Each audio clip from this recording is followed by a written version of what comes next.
నమస్తే, welcome to our channel. నేను సిరి. భారతదేశానికి స్వాతంత్రం వచ్చి 78 సంవత్సరాలు అవుతున్నా కూడా నిజంగానే మరి భారతదేశానికి స్వతంత్రం వచ్చిందా? అసలు స్వతంత్రం వచ్చిన దేశంలా అనిపిస్తుందా? ఎందుకంటే ఇప్పుడు జరుగుతున్న సంఘటనలు చూస్తుంటే ఇండియాకి అంటే భారతదేశానికి ఇంకా స్వతంత్రం రానట్టే అనిపిస్తుంది. ఎందుకంటే ఈ కోల్కతా ఇన్సిడెంట్ చూసిన తర్వాత భారతదేశానికి ఇంకా స్వతంత్రం రాలేదని అనిపిస్తుంది.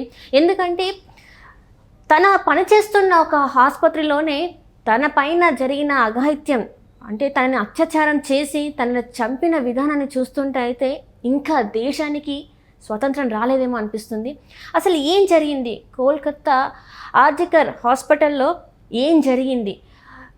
పీజీ చేస్తున్న జూనియర్ డాక్టర్ పైన అసలు ఆ అఘాయిత్యం అంటే అత్యాచారం చేసి ఎలా చంపారు, ఏంటి, ఎందుకు అత్యాచారం చేయాల్సి వచ్చింది, అసలు ఆ అత్యాచారం చేసిన నిందితుడి అసలు మెంటల్ స్టేటస్ ఏంటి? సో ఈ విషయాలన్నీ మనకి వివరించడానికి మనతో పాటు ఉన్నారు ప్రముఖ రాజకీయ విశ్లేషకులు కేవీవి ప్రసాద్ గారు. నమస్కారం సార్. నమస్తే అమ్మా.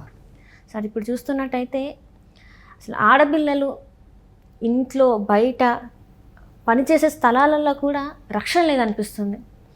ఎందుకంటే పుట్టిన పాప దగ్గర నుంచి చూసుకుంటే 5 నెలల బిడ్డ దగ్గర నుంచి చూసుకుంటే ముసలావిడ వరకు కూడా అమ్మాయికి స్వేచ్ఛ స్వాతంత్రం అనేది లేదేమో అని అనిపిస్తుంది. ఎందుకంటే డాక్టర్ అయ్యుండి తను పనిచేసే చోట అయ్యుండి కూడా 38 గంటలు పని చేసి రెస్ట్ తీసుకుందాం అనుకున్న తరుణంలో, రెస్ట్ తీసుకుంటున్న సమయంలో తనపై ఈ అఘాయిత్యం చేయడం, ఇంత దారుణానికి పాల్పడడం, తనని చంపిన విధానం చూస్తుంటే అయితే ఇంకా ఆడపిల్ల బయట తిరిగే పరిస్థితులు లేవేమో అనిపిస్తుంది.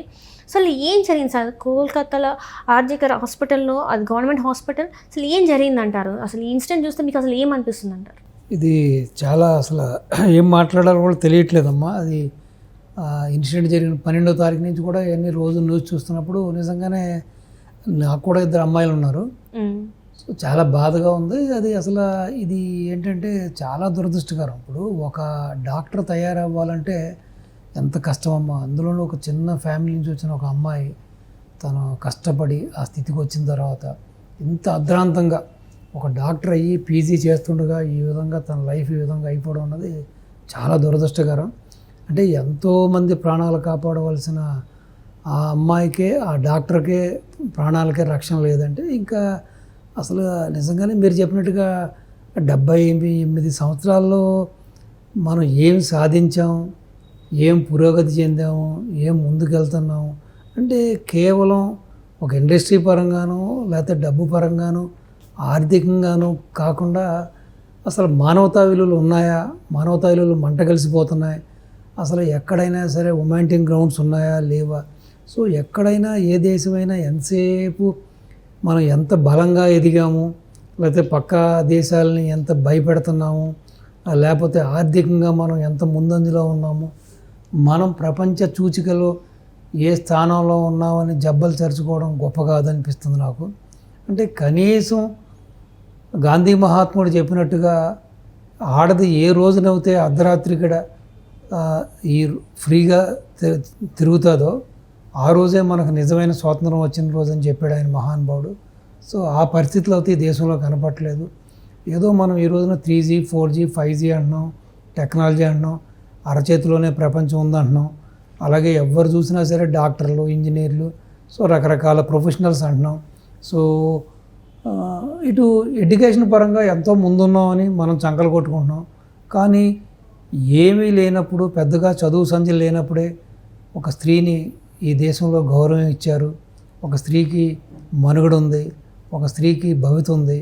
ఈ రోజున ఎంత డెవలప్ అయ్యి ఒక మగాడికి ఈక్వల్గా, మగాడికి ధీటుగా ఒక స్త్రీ ముందుకు ప్రయాణిస్తున్న కాలంలో కూడా వాళ్ళు వీళ్ళని లేదు, ఆ సంస్థ ఈ సంస్థ అని లేదు, ఆ వర్గం ఈ వర్గం అని లేదు.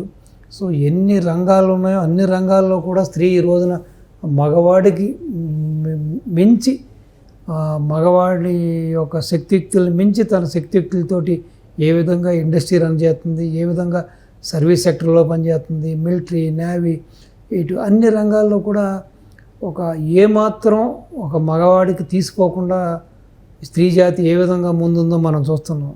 అన్ఫార్చునేట్ ఏంటంటే ఈ అన్ని రంగాల్లో ఉన్న లేడీస్కి కూడా ఈ రోజున స్వేచ్ఛ లేదు, సేఫ్టీ లేదు, భద్రత లేదు, భవిత లేదు. ఎప్పుడు ఎవడేం చేస్తాడో తెలియదు. ప్రేమించకపోతే నరుగుతారు, క్లాస్ రూమ్కి వెళ్ళి ప్రేమించకపోతే నడి రోడ్లో పెట్టి యాసిడ్ పోస్తారు. అసలు ఇది ఏంటి, ఇది అసలు ఎక్కడికి వెళ్తున్నాం ఏంటి? సో కేవలం ఏంటంటే ప్రభుత్వాల యొక్క గవర్నమెంట్స్ యొక్క డొల్లతనం.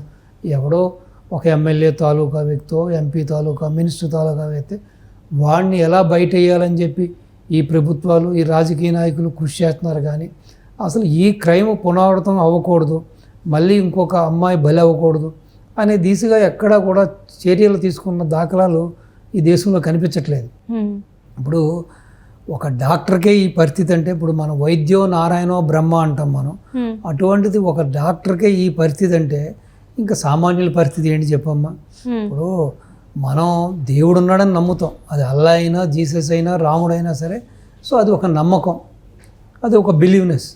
కానీ ఈ రోజున ఈ విధంగా మనకు ఏదన్నా ఒక ఆపద వచ్చినప్పుడు, ఆరోగ్యం బాగోలేనప్పుడు మనల్ని రక్షించి మనల్ని స్వస్థత చేకూర్చే ఒక వైద్యురాలికే ఇటువంటి పరిస్థితి వస్తుందంటే ఇంకా సామాన్యుల పరిస్థితి ఎలా ఉంటుందో ఆలోచించుకోండి. సో ఏదేమైనా సరే ఆ ఆర్జీకర్ హాస్పిటల్లో జరిగిన ఈ ఘటన ఈ దేశం యావత్తు కూడా ఉలిక్కిపడేలా చేసింది. సో దీన్ని ఏదైతే ఈ రోజున ఇండియన్ మెడికల్ అసోసియేషన్ దేశవ్యాప్తంగా ఈ యొక్క సమ్మెకు దిగారో, దీన్ని ఒక రోజు కాదమ్మా, అవసరమైతే చస్తే చచ్చారు దరిద్రులు కొంతమంది, పోతే పోయింది, కొన్ని ప్రాణాలు పోతే పోయింది. అరే ప్రాణాలు పోసి ప్రాణాలు రక్షించి వాడికి రక్షణ లేనప్పుడు వీళ్ళు ఎందుకు జనాల కోసం సేవ చేయాలి, వీళ్ళు ఎందుకు ఈ జనాలను రక్షించాలి? ఇది అవసరమైతే ఆ అమ్మాయికి, అమ్మాయి కుటుంబానికి న్యాయం జరిగే వరకు అవసరమైతే వారం అయినా, 10 రోజులైనా, నెల అయినా సరే ఈ సమ్మె కొనసాగించాలని నేను కోరుకున్నాను. ఎందుకంటే ఏదో ఒక రోజున ఇటువంటి సంఘటనలకు ఫుల్ స్టాపులు పడాలి. పడకపోతే ఇది ఇలాగే రావణ కాష్టంలాగా ఇది పునరావృతం అవుతూ ఉంటుంది. అసలు చూశారు కదా అమ్మాయిని ఎంత ఘోరంగా చంపారంటే, ఘోరంగా చేశారు, ఎంత చేశాడు. అసలు ఆ ప్రిన్సిపల్ కూడా పరమ దరిద్రుడు, నీచుడు అంటున్నారు. కట్టుకున్న భార్య సిజరీన్ ఆపరేషన్ జరిగి ఆ కుట్లు ఇంకా విప్పకుండానే, ఆ కుట్లు ఆరకుండానే, ఆ పుండు ఆరకుండానే ఆవిడ యొక్క కడుపు మీద తన్నిన దుర్మార్గుడు అంట వాడు. సో ఆ విధంగానే అమ్మాయి ఏదో డబ్బులు డిమాండ్ చేస్తున్నారని, ఇదేంటి గవర్నమెంట్ హాస్పిటల్లో నేను ఎందుకు డబ్బులు ఇవ్వాలి, మేము చదువుకున్నాం, మెరిట్లో వచ్చాం అని చెప్పి ప్రశ్నించినందుకు కక్షగట్టి ఇలా చేశారని ఒక్కదనం కాదు. ఆ ప్రిన్సిపల్ కంప్లీట్గా మెడికల్ కాలేజీని ఒక డ్రగ్ హబ్గా మార్చేశాడని, అక్కడి నుంచే డ్రగ్ వ్యాపారం చేస్తున్నాడని, అక్కడ ఉన్న కొంతమంది మెడికోస్కి వీళ్ళకి కూడా డ్రగ్స్ సప్లై చేస్తున్నారని, అక్కడి నుంచే మిగతా కోల్కతాకంతా కూడా ఒక నెట్వర్క్ జరుగుతుందని, ఆ దిశగానే ఇప్పుడు ఎవడైతే ఈ నిందితుడు ఉన్నాడో, ఈ మనిషి సంజయ్ రాయ్ అనేవాడు ఉన్నాడు.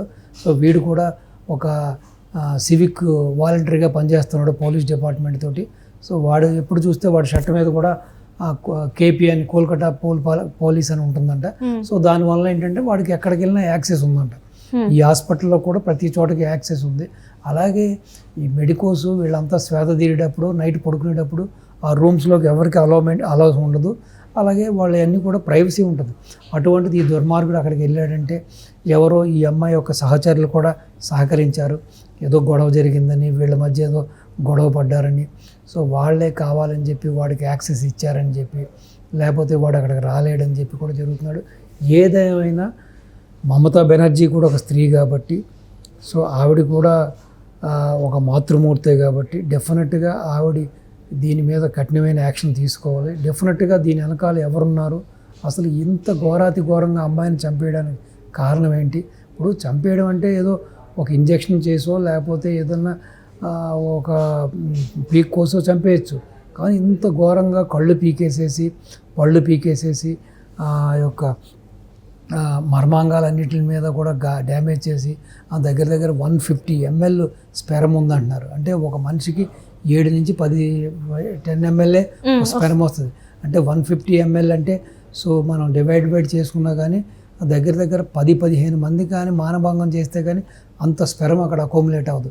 అంటే ఎంత ఘోరంగా హింసించి ఆవిడని ఏ విధంగా అమ్మాయిని, ఆ 31 ఏళ్ల వైద్యురాలి అయిన మౌనిమిత దేశ్భత్ ఆవిడని ఎంత బాధ పెట్టుంటారు. ఆ 2 కాళ్ళను కూడా 90 డిగ్రీకి విరిచేశారంట. అంటే ఎంత అంటే మనం పంగిడిపోయిందంటాం. అంటే ఏ విధంగా ఆవిడ హింస పెట్టారు చూడండి.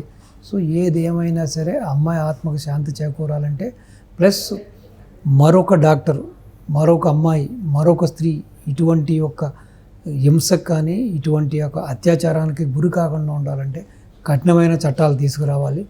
ఎవడైనా సరే వాడు ఎంత గొప్పవాడైనా సరే, ఆ అంతకుడు వెనకాల ఎంత గొప్ప నాయకుడున్నా సరే ఇమీడియట్గా స్పాట్లోనే వాడిని శిక్ష పడే విధంగా చట్టాల్లో మార్పు రావాలి. అదేవిధంగా మమతా బెనర్జీ కూడా దీన్ని చాలా సీరియస్గా తీసుకొని ఆషామాషిగా కాకుండా దీన్ని డెఫినెట్గా ఎంత గొప్ప పెద్ద పెద్ద హ్యాండ్స్ ఉన్నా సరే వాళ్ళందరినీ కూడా వెనకాల కటకటాల వెనక్కి పంపించాలని, అమ్మాయి ఆత్మకు శాంతి చేకూరాలంటే అమ్మాయికి న్యాయం చేయాలి, అమ్మాయి కుటుంబానికి న్యాయం చేయాలి.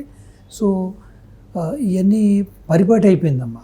అమ్మాయిల మీద కానీ ఈ విధంగా డాక్టర్లని కదా వాళ్ళని కదా అసలు స్త్రీ జాతి మీద ఈ విధంగా ఈ దాడి చేయడం అనేది, ఈ అకృత్యాలు చేయడం అనేది, హత్యలు చేయడం, మానభంగాలు చేయడం అనేది ఇదేదో ఒక పరిపాటి ఆట కింద అయిపోయింది. సో నన్ను అడిగితే ఏమంటానంటే తల్లిదండ్రులు కూడా ఎంతసేపు నువ్వు అమెరికా వెళ్ళు, లేకపోతే ఇంగ్లాండ్ వెళ్ళు, లేకపోతే జపాన్ వెళ్ళు, లేకపోతే జర్మనీ వెళ్ళు, నువ్వు ఎంత అంత సంపాదించి అని చెప్పడం కూడా కాకుండా అసలు ఏ విధంగా ఉండాలి, తల్లిని ఏ విధంగా చూడాలి, చెల్లిని ఏ విధంగా చూడాలి, బయట స్త్రీలను ఏ విధంగా చూడాలి, అసలు ఆడదాన్ని ఏ విధంగా గౌరవించాలనేది ప్రతి మగబిడ్డకు కూడా తల్లిదండ్రులు కూడా ఉగ్గుపాలతోటి ఏ విధమైతే నా బిడ్డ బాగుండాలని చాక్లెట్లు లేకపోతే ఐస్ క్రీములు కొనివ్వడం గొప్ప కాదమ్మా. అడిగిన కారు కొనివ్వడం గొప్ప కాదు, అడిగిన బట్టలు కొనివ్వడం గొప్ప కాదు, సో అడిగిన దేశానికి పంపించడం గొప్ప కాదు. సో ఈ ముందు అసలు ఏ విధంగా ఒక స్త్రీతోటి ఒక మగాడు బిహేవ్ చేయాలి, ఏ విధంగా అసలు స్త్రీకి గౌరవం ఇవ్వాలి అసలు అనేది కూడా తల్లిదండ్రులు కూడా అంటే ఇక్కడ నేర్పించవలసిన బాధ్యత ఉంది. అదే సార్, ఇక్కడ అంటే మన చూసుకున్నట్టయితే ఇండియాలో చూసుకుంటే ఎంతసేపు ఆడపిల్లకి ఇలా ఉండాలి అలా ఉండాలి అని చెప్పేసి చెప్పే తల్లిదండ్రులే తప్ప ఎప్పుడు కూడా ఒక అబ్బాయికి అమ్మాయితో ఇట్లా ఉండాలి, ఇది కూడా మీరు ఇలా బిహేవ్ చేయాలి, మీరు బయట సొసైటీలో ఇట్లా ఉండాలని చెప్పేసి చెప్పిన దాఖలాలు చాలా తక్కువ ఉన్నాయండి. దాఖలాలు కాదమ్మా, ఇంకోటి నేను చాలామంది తల్లిదండ్రులు చూశానమ్మా, ఎంతసేపు అమ్మాయిలను అనుమానపడతాం, అమ్మాయిలను హింసించడం, నువ్వు ఇలా బట్టలు వేసుకోవద్దు, అలా బట్టలు వేసుకోవద్దు, ఇలా ఉండు, అలా ఉండు, వాడితో మాట్లాడుకో, వీడితో మాట్లాడుకో, అక్కడికి వెళ్ళని చెబుతారు. అదే వీడిని ఏంటంటే అచ్చోసిన ఆంబోతులాగా రోడ్డు మీద తెస్తారు. ఆడే ఉన్నాడండి, వాడు మగాడండి, వాడు ఎక్కడికి వెళ్ళినా బతికేస్తాడండి, వాడిదేముందండి, వాడు మగాడండి అంటాడు. అరే మగాడైనా ఆడదైనా మనిషే, ఆడదంతో మగాడంతే. అసలు ఒక ఆడది లేకపోతే మగాడే లేదు కదా. ఇప్పుడు మగాడు ఎక్కడి నుంచి వస్తాడు, ఒక తల్లి గర్భం నుంచే కదా. ఇప్పుడు కాబట్టి అసలు ఆడదాన్ని ఏ విధంగా గౌరవించాలి, ఆడదాన్ని ఏ విధంగా మనం మర్యాద ఇవ్వాలి, ఏ విధంగా నడుచుకోవాలి అన్నది చిన్నప్పటి నుంచి కూడా మగాడికి కూడా నేర్పించాలి. వాడిని అచ్చోసిన ఆంబోతుల్లా వదిలేసేసి వాడు ఏది చేసినా రైట్ అని, వాడు తాగినా రైట్ అని, వాడు సిగరెట్ కాల్చినా రైట్ అని, వాడు తప్పు చేసినా రైట్ అని చెప్పి ఈ చూడేమనే భావన తప్పది. సో అది ఏదో చెబుతారు కదా, మనం మొక్కాయి వంగనది మానే వంగన అంటారు. అది చిన్నప్పటి నుంచే దాన్ని వంగ తీసుకుంటూ వాడిని ఒక క్రమశిక్షణలో పెడితే ఇటువంటి జరగవమ్మ. దీని అంతటికీ కూడా కారణం ఏంటంటే తల్లిదండ్రుల పెంపకమే. దీంట్లో ఎటువంటి తప్పు లేదు.